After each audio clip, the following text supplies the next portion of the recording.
Hi there, I'm Danny, spiritualtherapist.com, and today is January the 29th, 2022, and my friend in the screen is the incredible Ginny Jablonski. Ginny, welcome. Thank you, Danny. I'm so excited to be back with you today. It's been like, I don't know, 4 months, maybe something crazy long since we sat together. Go ahead.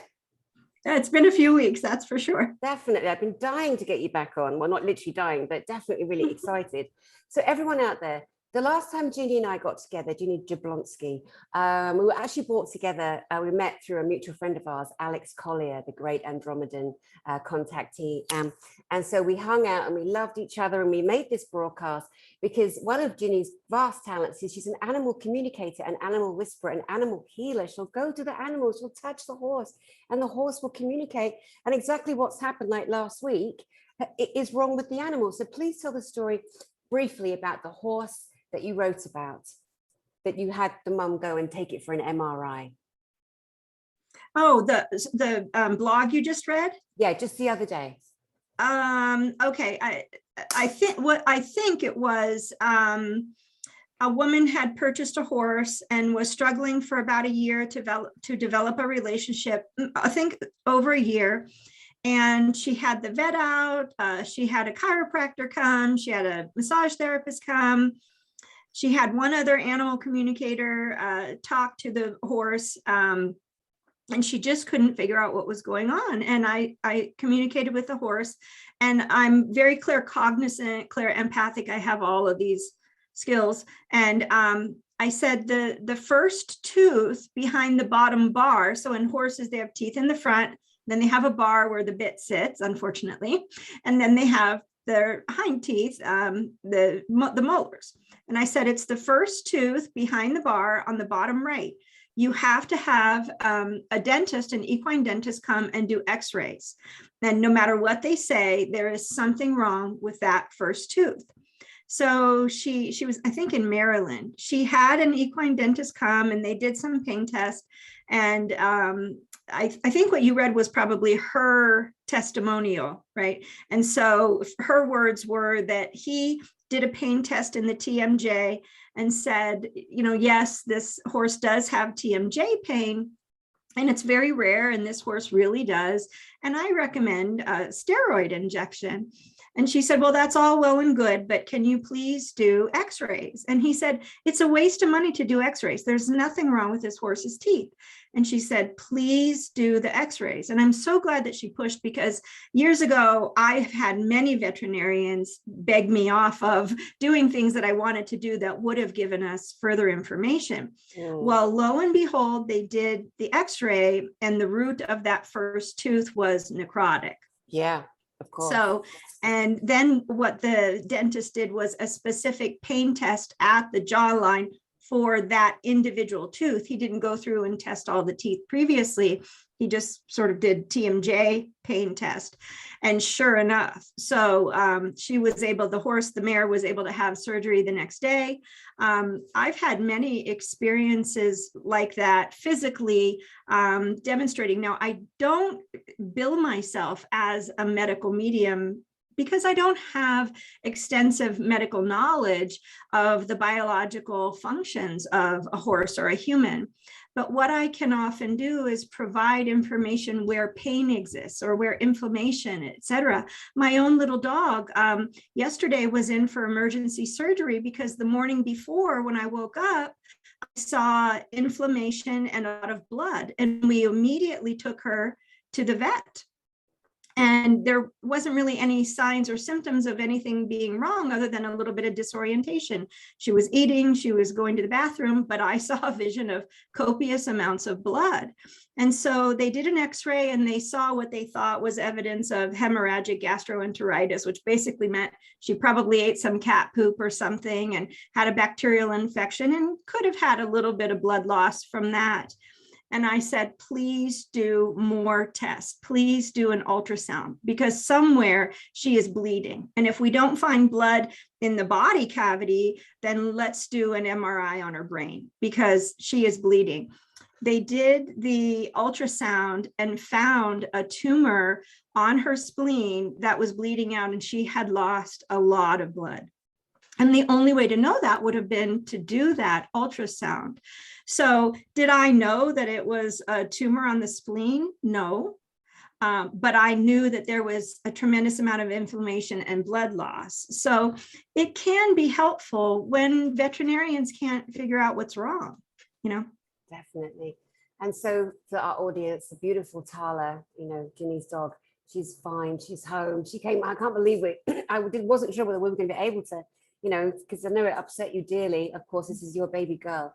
We're so happy that that Tala is home and she's resting. Can you tell us, I know that we said earlier that when you're working with animals and communicating in the way that you do, of course, you have such passion and compassion for each animal. It's without question and another reason how you can connect so deeply with them. But when it comes to our own babies, I mean, I'll speak for myself on that. I currently have none, but like my last little dog, Bam Bam, little rescue Chihuahua thing, tiniest space in the world, loved him so, so much. You know, I could always tell if something was off, you know, just kind of sensing. So I don't want people to ignore that about themselves, their normal, everyday connection to love and consciousness with their animal, you know. But I do think a lot of people go over the top, you know, literally mortgaging their house and everything to save this animal, when actually sometimes the animals are getting ready to create an exit, you know, an exit strategy for themselves. Can you share with us a little bit about how you, as an animal communicator, how did you find out you were so great at this? And what do you get? Do you get symptoms in the body? Do you get visions? Is the animal speaking clairaudiently to you? Like, how do you process this information? Well, very briefly, for those that might not have watched the interview before, and I think I talked about this previously, I had a couple of near-death experiences and I went on a very extensive healing journey, and people tried to tell me that I was a healer and get me to become a healer. And I refused because I was very self-aware and I knew that I had trauma that needed to be unpacked. And I could see multidimensionally and myself as an energetic being and communicate with my guides and my own soul family. And so I knew there was more. I was here to learn more, to amass more knowledge and information, and from many different sources before I began to work with people. And when I did begin to work with people, animals started coming into the human sessions, animals that they owned currently or had owned in the past, etc.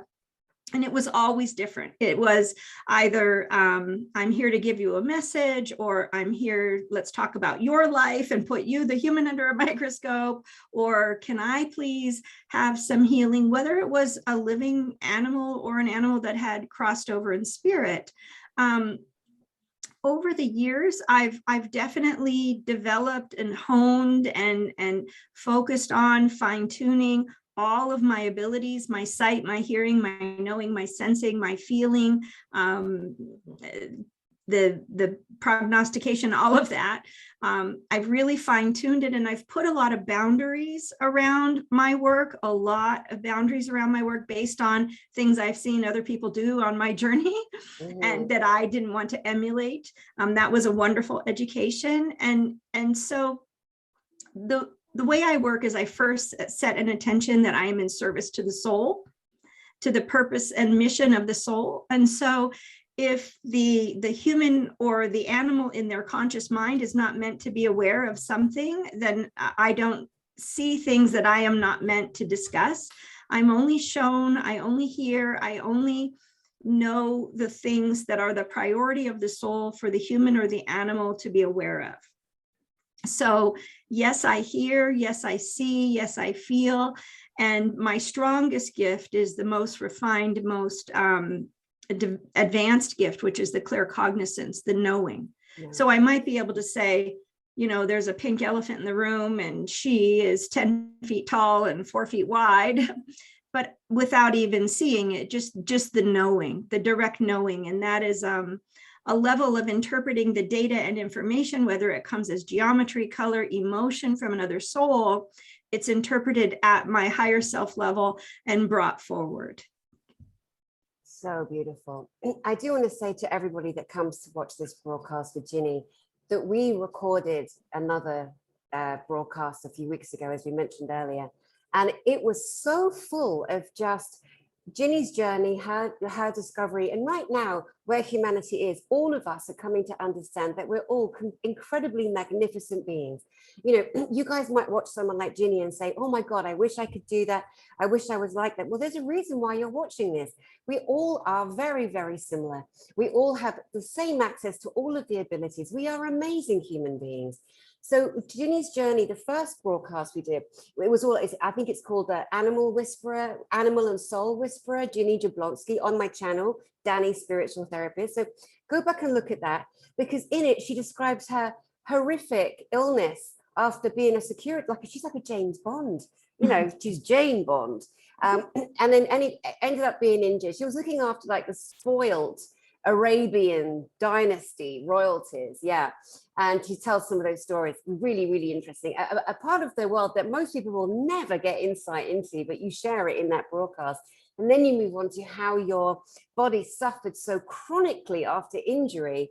And then you were addicted to opioids, but you got off them, which across the board, oh God, I got 2 strikes on my channel from Boob Tube, stick it up your ass, Boob Tube, for saying anything to do with medicine. So ridiculous.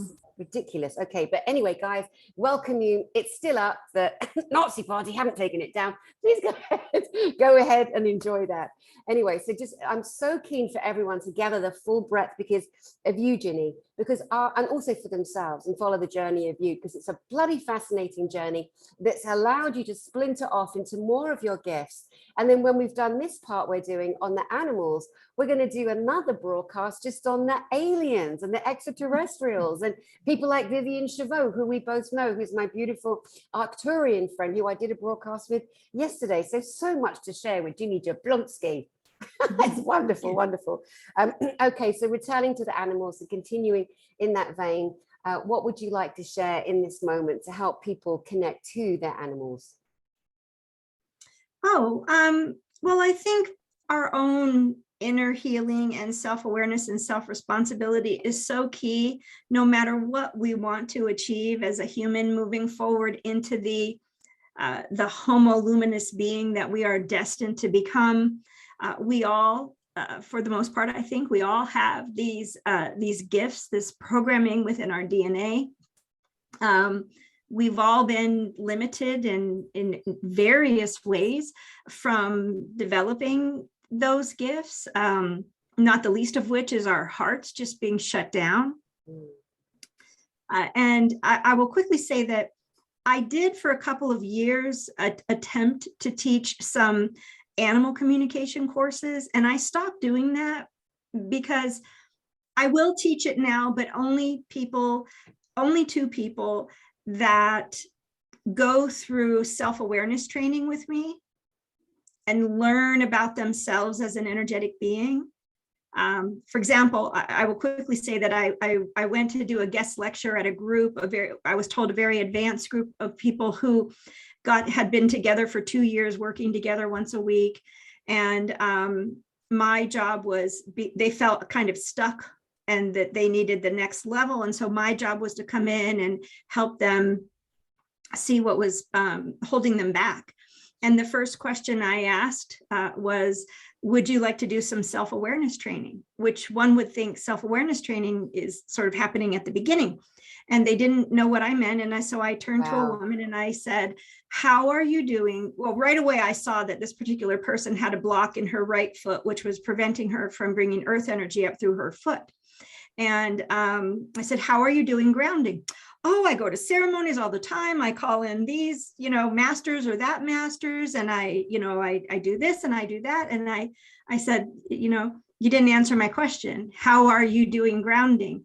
When you think about grounding, what happens in your body? What happens in your energy field? What's going on? Can you see the energy flow?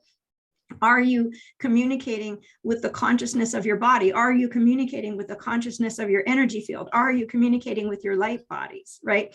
And so everybody was sort of, jaw dropping on the edge of their seat there.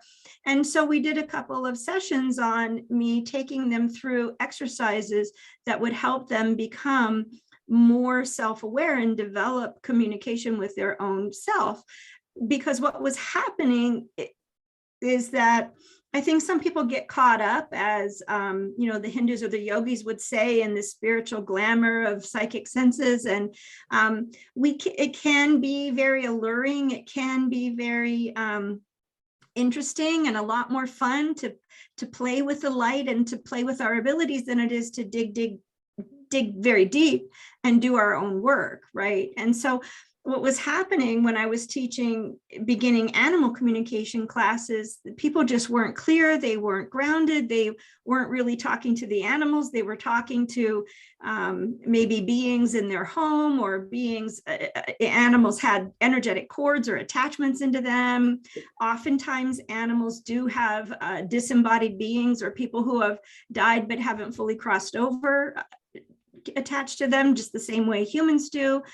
And not understanding that made me realize that I was doing a huge disservice to the animals by encouraging people to interact with the animals without some level of self-awareness. And if we don't really understand ourselves or our own energy field, or how it flows, or the different types of dysfunction, imbalance that we can experience, how can we expect someone to see, feel, sense that in an animal, right? Yeah. So does that answer your... It does, and we're going to go deeper on the spiritual aspect of the human in our next broadcast, but for now, that is the most important level we can come to, saying to every mum and dad of a pet, a cow. Oh my God, don't get me started on the cows. If you take me down the cow road, we're going to be there a long time. I absolutely am so in love with cows, and when I get some, I haven't got enough land here, but later on down the road, I'm having a cow. I'm getting a cow or two or three, whatever. Never to kill, not to milk, just to love, love, love. Wanted to go back to, every time you talk, it's like boom, boom, boom, boom. My head's going, there's so many areas that we could actually go. Before we started, we wanted to help our beloved viewers to know what it is, to understand the anthropomorphing, the anthropomorphosis or anthropomorphic, not the easiest word to say, anthropomorphize. Right. When I put my postulating, postulating, I can say it, anthropomorphize. Okay, let's explain what it is, because it's a very valuable. You don't need to learn the word because clearly it's a bit tricky, but just to know what this means under the umbrella of, for everyone out there and the animals and themselves, so important. Please take it away. Yes, but I see how important the question you asked me before was, that I tried to answer to technically. And your question was, how can we encourage others? And I can answer that pretty quickly and with one story. Right. We've all heard of heart math by now, right? Mm-hmm. Breathing into the heart space, focusing on a genuine, loving, caring feeling or experience, a joyful, blissful, loving experience, radiating that, breathing into the heart space, bringing our heart and mind into, according to heart math, bringing our heart and mind into coherence, shifting out of fight or flight and into rest and digest. And that, you cannot overestimate the importance of that, because that alone with people will bring them to a place of more heightened self-awareness, where they'll be able to know, oh, I think somebody that I had a bad experience with a week ago, their energy is still in my field, or, oh, I can really feel that earth energy coming up into my body now, or what have you. So I would answer your first question that if I give people an exercise, what I call sending pink pillows of love, and the introduction is basically the heart math experience, breathing, exhaling a little bit longer than we inhale, breathing, imagining that we're breathing into the heart space, grounding in our preferred method, coming into a place of feeling a deep caring, genuine gratitude or love for another being, and radiating that. Beyond that, I like to talk about sharing pink pillows of love. And I had a client who was maybe in her 60s, and she had adopted, I think the dog was now 3 years old. She adopted a dog from a shelter at, whenever you're allowed to adopt them at the shelter, something like 8 weeks or 12 weeks or something. And this little, it was 5-pound Chihuahua. There's a testimonial on my website that talks about this. And the mother had passed. And so everybody adopted the puppies. From the time the puppy had come home, every time she tried to touch the puppy would growl. The puppy was always on the other side of the room or on another piece of furniture.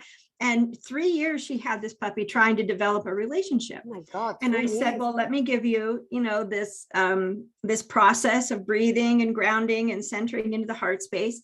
And then I like to teach people to send little pink pillows of love. Now, that doesn't mean that we're going to jam it into their energy field. I'm very much into sovereignty and permission and what I call compassionate wisdom, which is not doing for others, but teaching others how to do for themselves.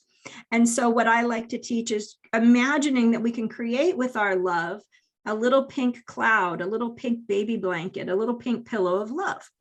And you can lay it on the outside of their auric field. If they have some pain in their neck, you can lay it sort of toward the top, or if they have problems with their hips, you can lay it toward the back, etc. This woman did this one time, and the dog jumped down from the opposite piece of furniture and came up and sat in her lap. So if people want to, and I know there was a question on your site, how can we begin to communicate more with our own animals? Self-awareness is the key. Simple breathing techniques, focusing on love, on care, on gratitude, on a feeling of joy. Because when we're always stressed and we have the news on or things are going on in our lives, it pushes us away, and it certainly pushes us out of our own heart space and our own internal connection. So thank you for giving me the opportunity to actually answer the question you asked me. Of course. That is such a wonderful, wonderful, beautiful gift that you're gifting to people that don't. Like a friend of mine bought a cat, and this cat hides all the time and never comes out. Terrified. And she'll watch this. She's my friend and I pay her to watch my stuff. No, I don't. But, I'm going to definitely tell her about this. You reminded me, almost made me cry, reminded me of this beautiful story that a lot of us have seen online, and I invite us to look up again. It's about this beautiful Black Panther named Diablo, devil. And this lovely man, I think it's in South Africa, this man and his wife are dedicated to taking care of the big cats who've been abused and bought by stupid people who go, hey, I've got a tiger. Oh, well done, mate, idiot. Bloody knobhead. Anyway, he gets his Black Panther, and the Black Panther will just not bond, will not come near anyone, is aggressive, is mean, and this man is so deaf. He just wants this lovely animal to feel this is your home, you are safe. Anyway, he gets an animal communicator, a lovely lady, and she sits down, and the thing she tells him, I've watched it like 15 times, and each time I'm like, it's so beautiful to understand and recognize the frequency of love, the ability that us amazing humans have. And some people are more, practice like me, and the things I'm practiced that I'm more practiced than others, because I do this for my whole life, the spiritual therapy that I'm in, that I do, the animal communication. But there's so much to us that can help our animals. Not that we need to be martyrs or victims, because that's a whole egoic thing where you think, if I put myself out there, it means I'm on mission. No, it means you could hurt yourself, and nobody asked you to do that. This is about the inner healing first, right? But the story of Diablo, oh my goodness, guys, go and have a look at that too. It's so beautiful. It's so beautiful. I might be conflating that story with the Anna Breitenbaugh story, where they were at a wild animal sanctuary, and the people that would drive the little buses taking the people around the area over the loudspeaker would tell this unfortunate life story of the cat, this particular Black Panther, who was named Diablo, and Diablo would never come out to show himself, reveal himself to the passersby, to the people who paid to come on these tours, right? And when Anna Breitenbaugh went to talk with him, he said, number one, I don't like my name. I'm not the devil. My name is Spirit. I'm a spirit. Same right? Story. I've actually talked to a horse once, and the woman said, what do you want your name to be? And and the horse said, I am a divine being of light. I have no name. So she named her Samsara. Right. But yes. And I had an experience like that at a horse equine therapy facility where there was a little pony who had one eye that was lost due to Cushing's disease. And every time the veterans would come, they would tell the story of this poor, unfortunate, neglected little pony who lost its eye. And I was brought there because the pony was really depressed. And the pony said, I am so sick of hearing that unfortunate, sad story of my life. Can they please stop telling it? And when I told the manager of the facility, I was invited to leave because that's how they healed the veterans, excuse me, by telling the sad story, and they didn't believe me. So I don't know what happened to the pony, but at least I spoke the truth, and I had no way of knowing that that's what they did, but the horse told me that. So you had asked if I could tell, maybe you should refresh my memory because I feel like I'm on the verge of telling another story about an animal, but can you help me remember the second question that you asked me? Darling, I'm blonde. That was ages ago. I've been to India and back in my mind already. No, you know what? We're just flow. We'll just grow. The stories to me, this is how this is the essence of I am. I am Danny sitting on screen with Ginny right now. We are telling stories. We are sharing love, and we are sharing all the different layers and levels of how amazing humans are and how amazing animals are and the consciousness that exists between. So in terms of stories, if there's one on the tip of your tongue, tell it, but also remember that the last time we broadcast, we did invite people to write questions in. Right. Darlings out there, we could not answer them all, so we're just going to pick like 3 or 4. And what we hope to do is not only really respond to the animal that you're concerned about, but also it's a big enough subject that a lot of people go through that it'll kind of filter through and help you in your life too. So let's see if we can do that now, shall we? Unless you've got one more story to tell before we do it. I would like to tell one story that's illustrative of the complexity of animals that have particular issues. I was at a sanctuary in Colorado, central Colorado, La Vida, I believe it was. And the woman said that she was concerned about a particular horse, and I didn't know anything about the horse. There were 30 horses there, and I talked to several. And the horse said that it wasn't feeling very well and it needed some help. And I asked, would you like me to tap in and see what's going on? And so I put my right hand on its chest or my left hand on its chest and my right hand on its withers. And I saw the energy of congestive heart failure all around the pericardial sac in the heart. And I looked to the woman and I said, if we don't do something soon, energetically, this horse is going to die, and probably in 30 to 60 days of congestive heart failure. This energy is so strong, it is just about to take hold in the etheric template. It existed in the mental body. It was in the mental body, but it was just so close to the etheric template, which means manifesting physical form, right? Matter.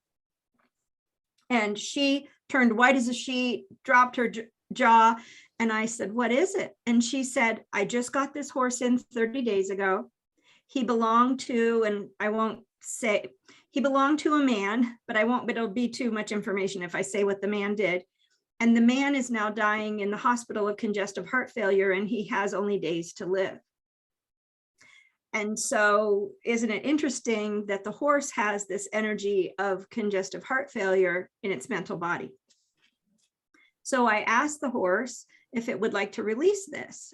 And the horse said yes. So I went to inquire, put my hands back on the horse and inquire how the horse took this on. And I saw that it was a past life where they had been together before in battle. And the horse and the man passed away in battle, and the horse felt horrible, felt responsible for allowing the man to die, because the man's language was always around, my steed protects me, my trusty steed, right? And I ride him into battle and he keeps me safe. So when the man died in battle, the horse said, in our next life, I will save you, right? And so I asked the horse, would you like to let this go? And the horse said yes. And as soon as I began to connect to that soul blueprint, which is where that information was coming from, the horse took 3 or 4 giant steps backward out of my hands, walked backward out of my hands and took off. Ah, And goosebumps. oh, My me too. God. And so Wow. I said, so what is that about? And he said, I can't, I have an obligation. At which point I, get on my soapbox to all the horses in the sanctuary in the middle of the pasture. And I'm just yelling at the top of my lungs, all of these contracts are just such BS. Are we all going to continue to suffer and martyr ourselves for things that were never our fault? And I went on to really elaborate about the misunderstandings and how we create these connections and these obligations, and we've made these promises and we have these contracts, and they are not serving our soul. Yeah. They are not serving our soul purpose. And so I just sort of stood there and just like, oh, darn it anyway, but that's the horse's choice. Yeah. I will never attempt to heal a horse that, not that I heal, to facilitate a healing for an animal that has chosen not to heal. Mm-hmm. So we went on and we talked with another horse, and, there was a foal that was misbehaving or something, some few little things happening. And I was just about to leave and walk maybe 30, 40 yards to the gate. And we're walking quickly because we're about to leave. And all of a sudden the horse walks right up, right in between me and the gate, about 10 yards left to go, right in between me. And he puts his head down and he says, I'm ready to heal now. And there's a picture of us on my website. It's a gray, like a spotted Appaloosa. And I'm standing there with my forehead on the horse's forehead, bent over with my hands. And there's maybe 300 pictures on my website, so I don't know how easy it is to find it. But so I just stood there with my forehead and the horse's forehead, and we brought the horse's soul forward, and we asked, if this is true, is this in the highest good of this horse to have this contract, to lose his life, even though the man is choosing to die in this life, and even though in that previous life that was that man's sole purpose, experience war, experience being a warrior, experience being an imbalanced masculine energy, right? These are all things we choose. Yeah. And so the soul of the animal and the oversoul of horses was able to come forward and say, it is not for you to suffer in this life and take this on. And so he released it. And that's been probably since 2018, I think. And to my understanding, and I check in with the woman every once in a while, and the horse is doing very well now. That's incredible. And again, what you're doing is reminding people, gifting them the knowledge, or of past forgotten knowledge, that the animals, all the animals, there are no exceptions. Maybe mosquitoes, but that's a whole other subject. Buggers always biting me.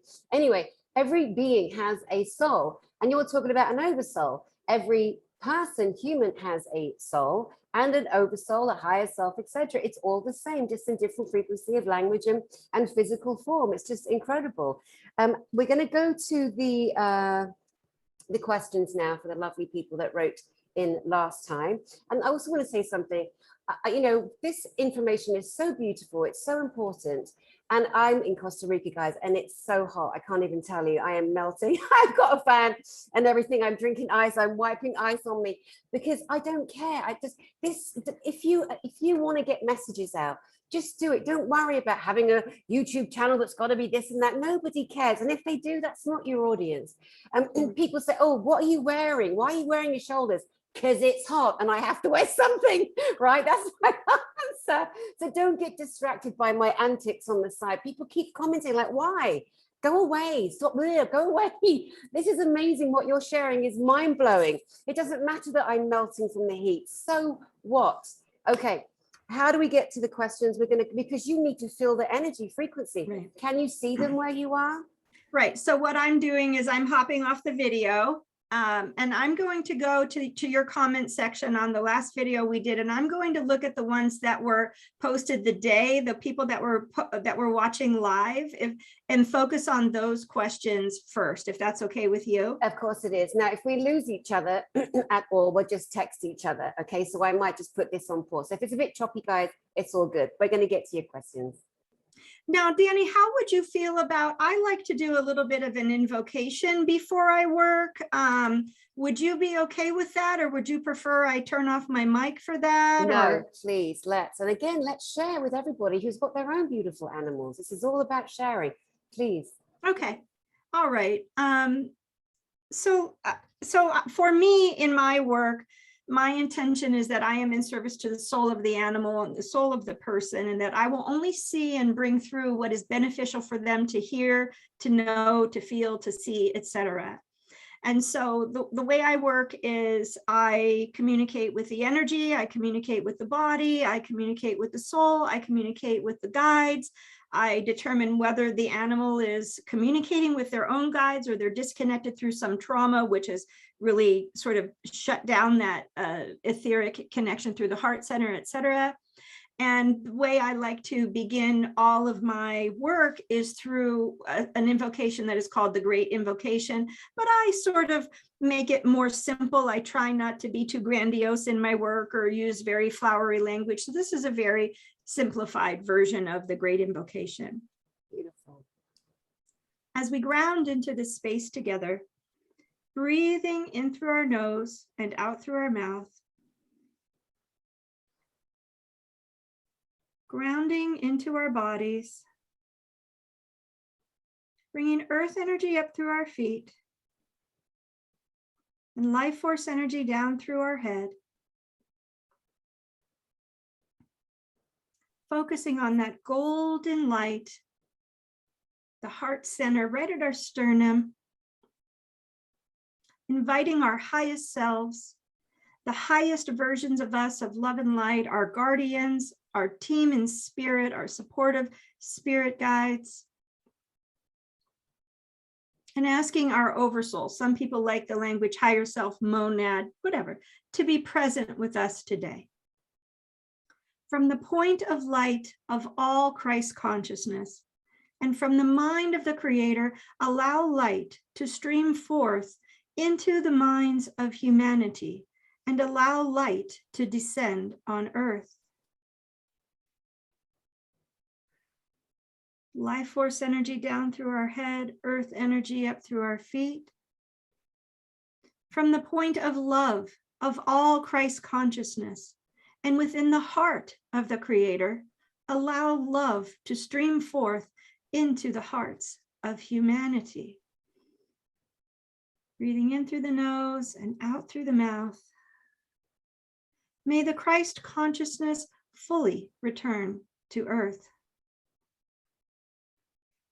From the center of Christ consciousness, where the will of the divine is known, allow that divine will and purpose to stream forth into the experience of humanity and guide us through our hearts.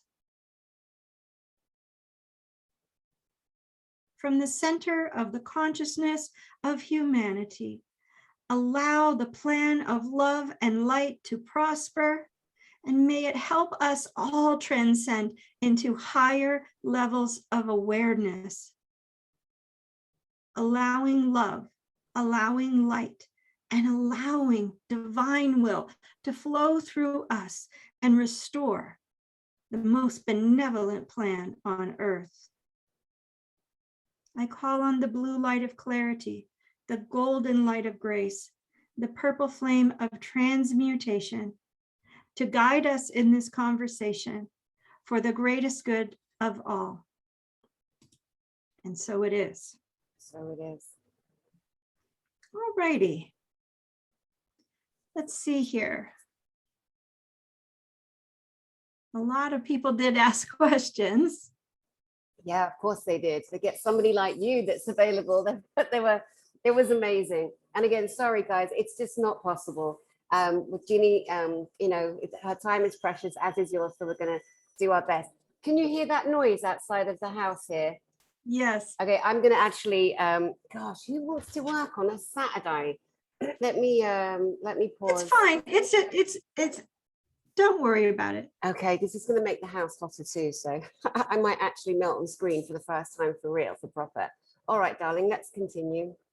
Oh, it was. Okay, here we go. Well, there was one that a woman asked, Beatrice Garcia had asked, our family dogs and I are currently far away from one another, but I would like to pass them a message as my parents have currently moved and the neighbors complain because they just bark too much and they're thinking of using electrical devices to give them a shock when they bark. And I did actually reply to that. Barking is one of the more difficult issues to resolve with animals. My little dog is a little Westie Cairn Terrier mix, and she just loves to bark, and she thinks that's her job. And I'm an animal communicator, and I have a lot of friends that are animal communicators, and there is nothing I'm going to do to stop my little dog from barking. It's even made more difficult sometimes when there are multiple dogs in the home because they feed off one another. Sometimes animals do think that's their job to protect. Some the humans in the house might be afraid. And so oftentimes it can be negotiated. A different job can be negotiated. One of the most important things I think that Cesar Millan would say if he were here from a behavior perspective is make sure those dogs are getting long walks every day. A lot of dogs don't bark as much when they get long walks every day. Their feet are contacting with the earth. They're releasing that excess energy, especially in human homes, whether they're intending to or not. And animals are as unique as people in that regard. Whether they intend to or not, they often pick up a lot of excess electromagnetic energy, human emotion, you name it. And so walking helps them to move that energy, ground to the earth, and it does solve a lot of problems. But my response to this woman was she probably needs to talk to an animal communicator. And, sometimes those little bark collars are less cruel than rehoming, especially when the family loves the animal. Yeah. So let's see here. Stressful situation.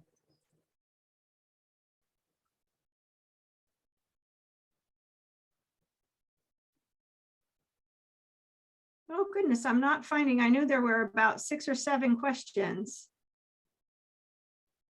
Here we go. Here's one. We're getting to the original questions. Could you tell us why our sweet yellow tabby cat Henry has a completely changed personality since spring 2021?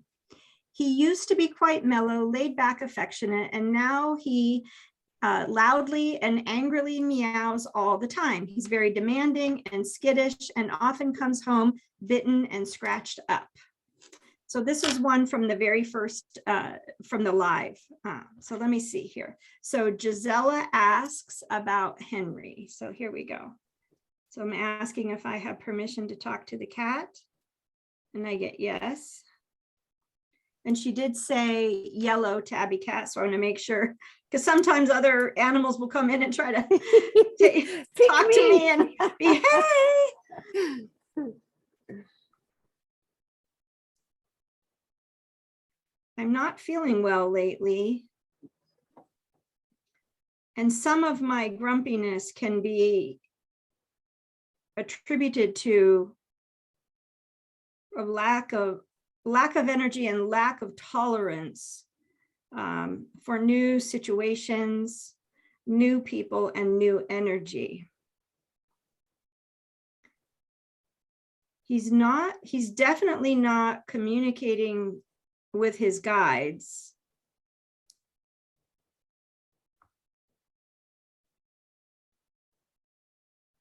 I do feel that there are some energetic influences around the home, let's say outside the home, not necessarily inside the home.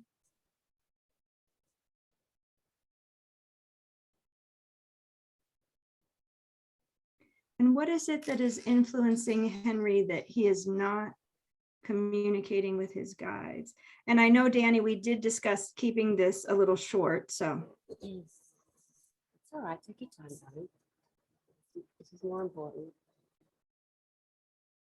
This particular cat has a fear of death, and this fear of death has shut him down. So I don't know if there's been any death discussed in the home or an experience of death in the home, but did they say since, spring 2021? Well, my goodness, that's about exactly a year since the initial COVID shutdown. Let's not say the word. Pardon me. Sorry. So I apologize.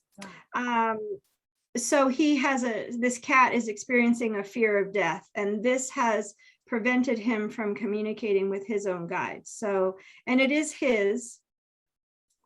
So this cat needs somebody to talk to him, basically, Danny and Gisela. He needs to experience some healing. He's taken on some human beliefs as his own, some fears. He said he hasn't been feeling well for a while, and it's now January 2022. So it might be that this developed around that same time, his not feeling well, low energy, a lack of tolerance. Skittish, and then coming home bitten and scratched up, outside cat, energy outside. That's what I first saw. So there's probably some energetic influence if they can do an offering to the land where they live, whether it be salt, whether it be tobacco, whether it be sweetgrass or cedar, or sage, to do some cleansing, to begin to think about their own energy, to have an animal communicator or someone who facilitates healing. I don't recommend the kind of healing, and there's a couple of well-known animal healing modalities where the human just goes and just starts looking and working on the animals. And I'm not a fan of that, but if that's all you have available and the animal is willing to accept it, which oftentimes they aren't, that type of work. I had someone work on my animals like that once, and they told me never again. That was very intrusive to their sovereignty. But I would say this person definitely needs some help with Henry. He's has some issues which could easily turn into a physical illness if it's not attended to. So before we get to the next question, and thank you so much for beautifully, answering that, and also bringing more of an awareness that everyone that has an animal and them of their own selves, like saging, clearing the energy, like it's a real thing. Why do you think the First Nation people and every indigenous family tribe across the planet have done this? Let's learn from their great technology, from their great wisdom. When I had my little Bam Bam, we had a stressful situation that was happening in the house, and that little boy, he was taking on and he was becoming unwell, and I could feel it in him. And so I remember one day in particular, I did it a few times, one day, and I want to invite you all to do this if you've got a similar situation. I took that little boy's face and I just sent so much love into him. And I said, darling, this is not your job. Stop taking on all of the pain, all of the agony, all of the sadness that you're feeling. This is not your job. You're our baby, you're our happy. This is not your job. And it was like, boom, the difference in him. Unbelievable. I got goosebumps. Hi, Bam Bam. He's in spirit now. Love you, darling. Yeah, we don't want to go into, oh my God, I'm making my dog sick or my cat sick. Like, don't do that human drama, the martyr and the victim. But you as a human, if you have a pet, if your pet loves you, especially dogs, oh my God, dogs, I could talk about dogs all day long. Dogs are like, love you, love you, love you, love you. Cats are like, oh, fuck off. I'll come to you when I want to. A very defined difference, but all beautiful, loving. So yeah, guys, grab your animals, talk to them, love them, tell them not to take on the pain. Tell them they're going to be fine, they're going to be safe, they're going to be fed, take away any anxiety, tell them death is a beautiful, beautiful thing. I mean, do whatever Ginny's saying that's touching your heart. Let's share it, share it, share it. All right, darling, did you find another question? So while you were talking, I was just clearing, disconnecting with Henry's permission, disconnecting my energy and making sure that if there are any open connections or pathways or portals, that's all closed down. So I just want to breathe and ground again. Okay, so then Raven Wolf, she also posted on the day of the live. So, do you have any clues as to why my 11-year-old tortoiseshell female cat occasionally urinates on my couch or bed? Her litter tray is changed and cleaned regularly, and she always has access to it. She's very loved and spoiled, but occasionally does this behavior which she knows is wrong and displeases me. She doesn't appear to be ill, so I think it's more of a behavioral issue.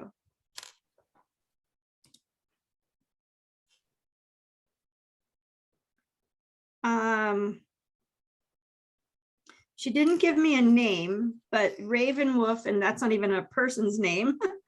This woman is saying 11-year-old tortoiseshell female cat.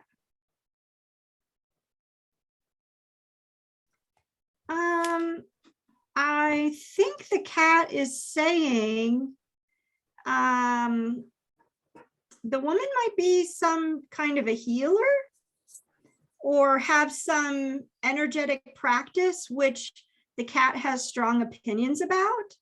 And so something's going on.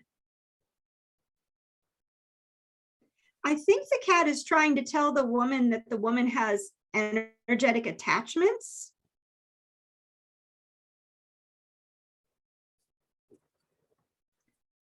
And is somehow unknowingly and unconsciously taking on the energy of other people. So that's the message from the cat. I'm asking the cat if there's any illness. I'm looking at its kidneys, its bladder. No, it's not me, it's her. That's what the cat just said. Let's be clear. Okay, let's be clear. So the cat wants, the cat is talking to its guides. It's energetically, the cat is energetically balanced and relatively has a nice color, beautiful color. The cat doesn't seem to have any attachments on it. The cat, I think, in some respects, is with this woman to be some type of a guide or a messenger. So there we are. She just gave a message. And I think the cat is very open, interested in working with this person. I'm assuming woman, and would very much like to play a role in the woman's evolution, her expanded energetic awareness, and her journey. So I think the cat is trying to say, hey, I'm more than a cat. You know, I'm an infinite being of light, and I'm here with information, and I have eyes to see, and I can also be a lookout for you. So when she's peeing on the couch or the bed, you can bet there's something going on in the house energetically that this cat is trying to let you know about. So we'll go ahead and end that one there. Danny, do you have any comments on that? And I will ground and release. Perfect. I just want to say that, you know, this lady that asked the question, you know, might be the most beautiful, loving healer in the world, like really doing her very best work. But it doesn't mean that she's still not vulnerable to attachment. And that means everyone that you guys watch out there, everybody broadcasting, whatever they're broadcasting, it might be look like the most evolved healer. They all have to do our clearing, our protection. We mustn't forget that. You know, and I think that the people putting themselves out are far more vulnerable right now. So don't be upset if you hear you might have a potential entity attachment. Doesn't mean it's a demonic. It doesn't mean it's going to harm, you know, come on. In our next broadcast after this, we're going to talk about these very subjects. But just for that lady, I don't want her to go, oh my God, Ginny answered me, but then she said I might have an attachment, and oh, now I've got to change my name, and I'm embarrassed. We shouldn't be embarrassed. I admitted the other day with other girlfriends on a broadcast that at one point I had so many entities in my space, I was in danger of being completely taken over. You know, completely. It's okay. It's okay. We've got to let the pride go so we can open up to learning. So that's beautiful. And I love that cat's trying to protect her owner or his owner, you know, that who's trying to help and heal humanity. Thank you so much, darling. Right. Well, and I just want to add too, you know, when I got off of opioids 8 years ago, my near death was in 2012. my auric field was Swiss cheese, and I had stuff all over me, and I heard all of them talking to me, and anybody that gets upset about something like that doesn't understand the complexity of being human and hasn't yet learned the lesson of competition. I mean, really, we are human beings. We are living in a very complex, energetic world right now. There's a lot going on, a lot more than we could ever discuss on a series of 2-hour interviews. And, there's a lot there. And sometimes I go to the grocery store and I forget, to wrap myself up in bubble wrap, and I come home and I wonder why I'm feeling so heavy and having a headache, and it happens to all of us. It truly happens to all of us. So it's not meant as a slight or an embarrassment. It's, hey, we're human, take care of it. Here's the solution, right? Yeah, and being scared of anything, any one thing, the fear element, that vibratory resonance is so low but so dense, and it's like a magnet, and it just pulls in darker energy. So being conscious of any fear of anything, it's also a really wonderful, like just an opening, just an awareness to not have that fear in there, decide. All right, my angel, just want to talk a little bit about how our animals literally have personalities. For real, their own personas, and as you mentioned, their own guidance system, their own oversoul, their higher self, the same as the human frequency vessel container. Just so beautiful. Do you have any particular stories you want to share about an animal that you have or have had or have looked after or healed? Not so much about individual personalities. I maybe have 2 cute stories. One, not so cute, I guess. I was speaking with a draft horse on the East Coast, and very traumatized. And so that horse didn't want to tell me the truth. And so she gave me a vision of this beautiful white sort of, East Coast cottage, Connecticut cottage with flower baskets hanging on the porch and a little old lady rocking, on the porch. And the woman said, well, I know this horse's story, and that's just not resonating with me. And I'm like, oh, I don't know what to tell you. That's what the horse told me. And I've never been lied to by a horse before. So I'm going to go with what I get, because honestly, I've never, to my knowledge, been lied to by, an animal. That night, I happened to be 2 days that I was going to be at this place. So I went back to the hotel, went to sleep, got woken up like 2, 3 in the morning. And the horse says to me, I have been compelled by the other horses on the property to come to you and tell you that I have lied to you. It really doesn't matter to me, but the other horses care about your reputation. So I didn't tell you the truth yesterday, and I don't intend to, because that's my story and that's my trauma, and I don't want to relive it.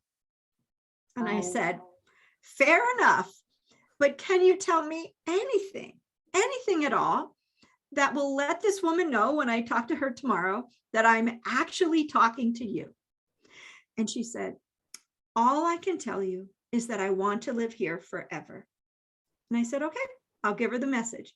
So I show up the next day and I walk right up to this woman who was the public relations director of this giant facility.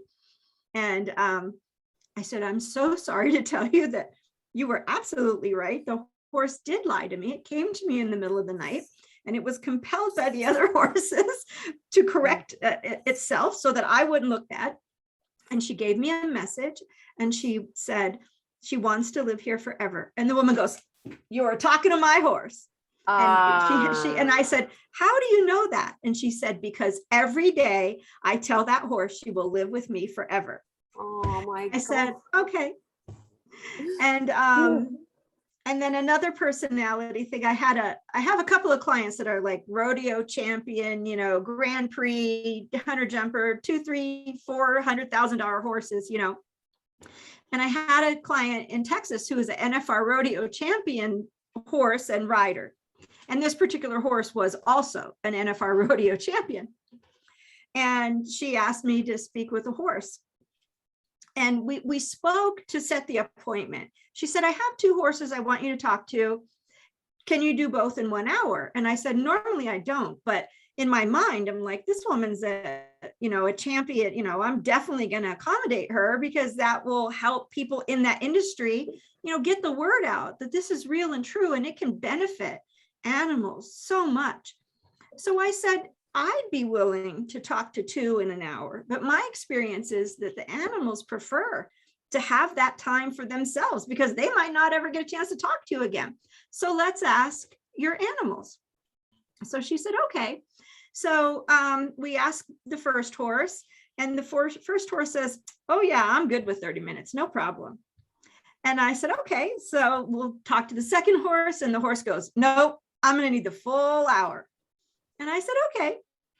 So we go ahead and make 2 separate appointments for the 2 animals. And, you know, I was willing, even though I don't like to do it, because when I talk with an animal, sometimes animals that have crossed over come forward. Sometimes it's really energetically draining. There's a lot going on at the soul level and the person and interacting, and I'm holding space for a lot, really. So I generally don't like to do that. But in this case, I had been willing to do it. So the time comes for the appointment, and we did the horse first that said he needed the whole hour. So I say, okay, so I'm going to be really quiet for a while. I'm going to tap in. I'm going to introduce myself, make sure that they're willing to talk, and I'll let you know what I see, sense, and feel. So I close my eyes, and I see the horse looking out of the left eye. I'm like, you know, really pulling away. I said, I've never experienced this, but your horse is looking at me very suspiciously. And he goes, that's right, lady. Why do you think I requested an hour? It's going to take you 30 minutes to convince me that this animal communication stuff is real. And I start laughing and I drop the phone. I'm like howling, laughing. And then I grab the phone really quick and I'm like, this is a woman in Texas is probably not really impressed by this. Well, sure enough, she had just got him, and he came from a very high-end professional barn. And in these high-end professional barns, they will say things like, so I say to them, well, can you tell me why you don't believe in animal communication? And he said, well, the trainers and the owners at the barn say it's all a bunch of hooey. And we are not, you know, animals aren't smart enough, or animals aren't this or that. God. So I said, well, the fact that you and I are talking right now should prove to you that it's not a bunch of hooey. Totally. I love that story. That's so fantastic. That's so fantastic. And I've worked with the woman several times and helped her with a sick horse. And of course, she has several horses in her barn in Magnolia, Texas. And I've been there in Texas on their property. I travel to my clients all across the country, you know, and so it's been really amazing. But those are 2 sort of personality type stories that I would share. Yeah, no, I love that. And the more people look at their animals as real being souls with feelings that feel everything, and, you know, massaging them, doesn't have to look, just gently loving, like being recognized. They might be in pain. There might be a pinched nerve. I had a part Arab, beautiful horse. Her name was Malvina. She was white, real hot blood for polo. And you couldn't ride her. She was so, you know, an Arabic or an Arab or even a part Arab, their gait is so quick, tick, tick, tick, tick, tick, tick, tick, tick. It's not just you can't, and she had a pinched nerve, and I knew it was a pinched nerve. I felt it was a pinched nerve. I kept saying it's a pinched nerve. They're like, no, it's a saddle. I'm like, no, she's telling me this is where the pain is. And it turned out I was right. But that poor bloody horse went through, you know, and I'm divorced now. I should get on my ex-husband, but I'm like, I'm telling you, she's telling me this is the problem. And then we had another, oh God, there was one horse, just very quickly. He was a bugger. He was a chestnut color. I know America, England, it's all different. He was a sod and a half. He was the best polo pony. His name was JD. He was from the Jack Daniels family. He was the best polo pony in the indoor arena. If you were in one of those massive indoor arenas, he was as good as gold. I could ride him in there. If you took that little shit outside, especially if I'm on him, because I was so slender and fit at the time, but you know, I'm no weight on his back at that time. He would literally run through a 5-bar gate. He would run up to it. He wouldn't care. He was just like this big bother boy. this like, you know, village idiot in some regards, bless him, that would just like run into walls and headbutt walls. And he was a nutter, an absolute nutter. I would not ride him outside. Anyway, it made my ex-husband a really good rider though, because he'd have to ride him. It was our horse. So I remember one time I was saying goodnight to the horses, the 4 of them at the barn. And I was walking past or walking up to JD's stable. And I swear I saw his pass. He was a man. There was an old man standing in place of my horse. And he was wearing an old 19s, like the old men dress in Europe, 1960s suit, smoking a fag. And he jumped like a child when I came near him. I'm like, oh, darling, it's all right, it's all right. And then he was like, and then he kind of calmed down. He went, oh yeah, no, I'm a bastard. I'm tough. You know, it was amazing, amazing, amazing. I remember when I got Montana, she was our black horse. They're all hot bloods. Bringing her home to the barn because I bought her off a guy. And when I bought her, she was fat. She was fat and she was safe. She was solid. She was comfortable. But by the time I bought her from him, they were doing getting a horse called hunting fit. So getting the horse to its natural thoroughbred weight, you know, ready for the hunting season, the jumping season, whatever. So by the time my girl came home, she was very skinny and her personality changed. It completely changed. But the first night, I'll never forget the actual weight of a horse. She was so nervous and I was so concerned. I've ridden her 100 times, but this little girl, she was frightened and I didn't want to leave her. So I was standing at the stable door. She fell asleep. The weight, I was like, Michael, my ex, I was like, help me. Oh my God, I'm going to collapse under the weight of this little girl. But anyway, what happened was I rode her the next day and I'm on her and she's so skittish, it's dangerous. And we come up towards the barn where all the other horses are. There's other horses, not just ours. And there's one part of the fence that's now barbed wire because something happened and it needed repairing. It's dangerous to ever put barbed wire around your horses.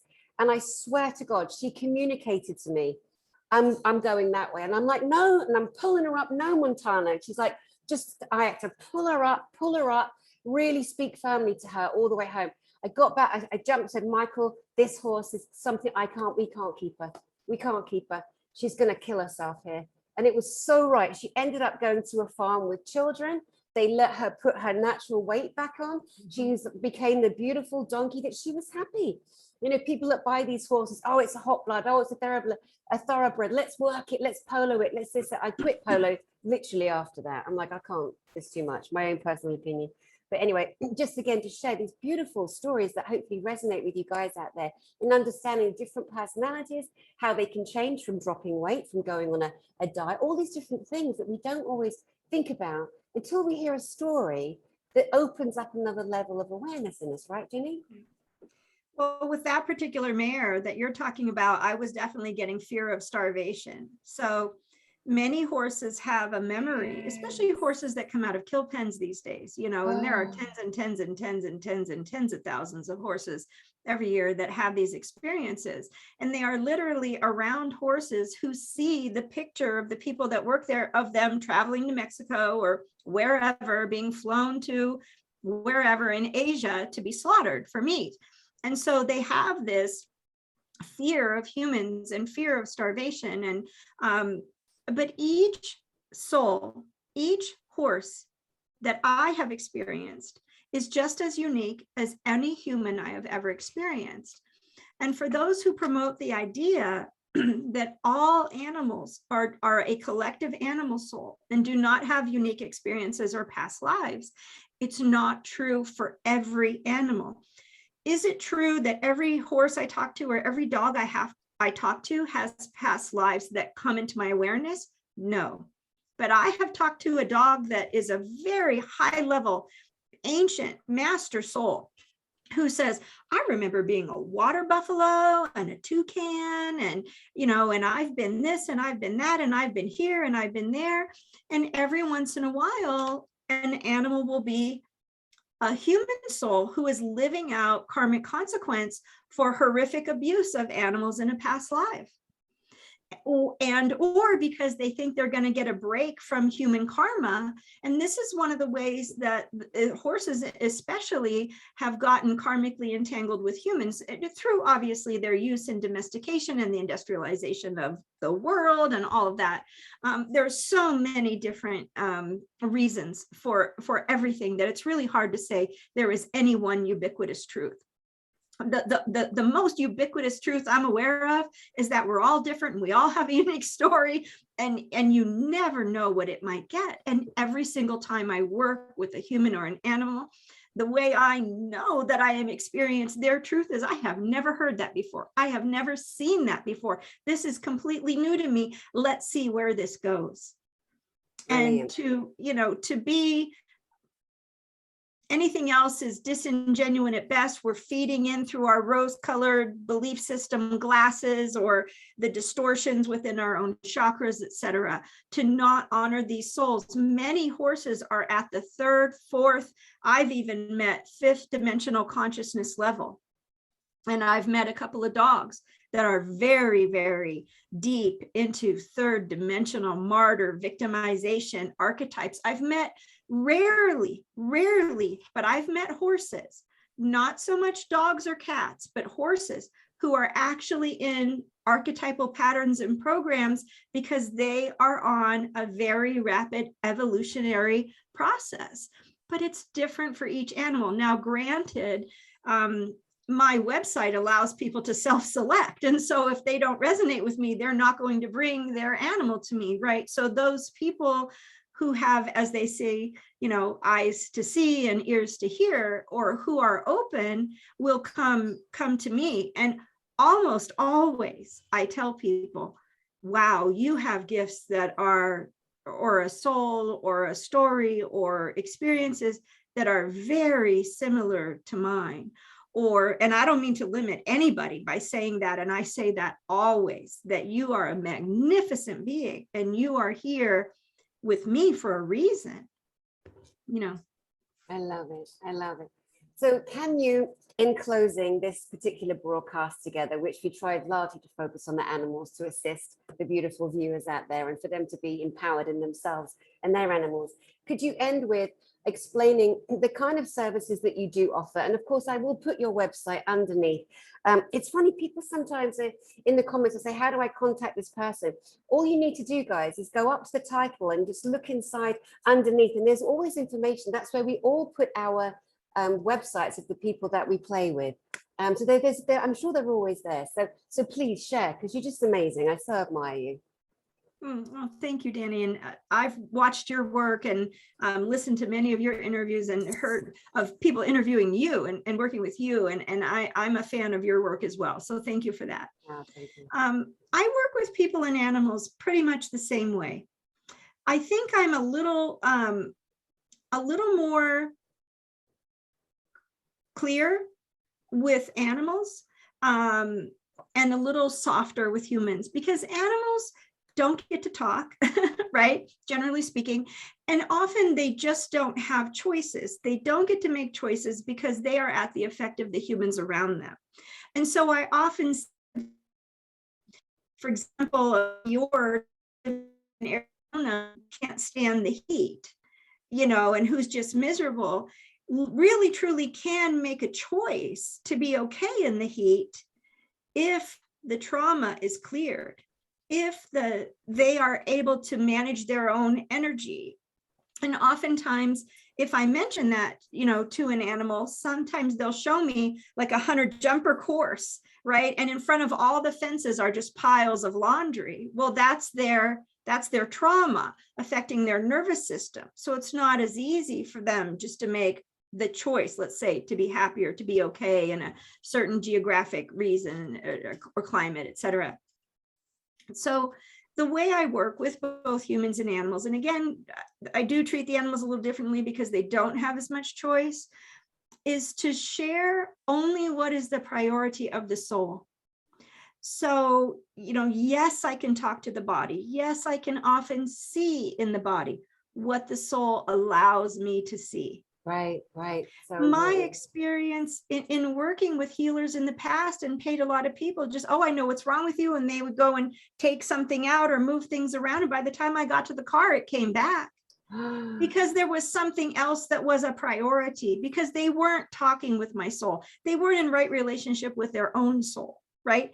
And they weren't coming at it from an ethical way. And so I try very, very much to be in alignment with the soul of that animal or person, and that I only share what is the soul's priority that will further the soul's purpose, not just kick the can down the road or misdirect them, to help them get enough information in an hour, hour and a half, you know, of them, so they can make exercise better discernment, have a greater understanding of who or what they are, clearer vision of their own energy, and that type of thing. I work a lot with the energy field and the subtle bodies, the light bodies, etc. And I do it for both human and animal.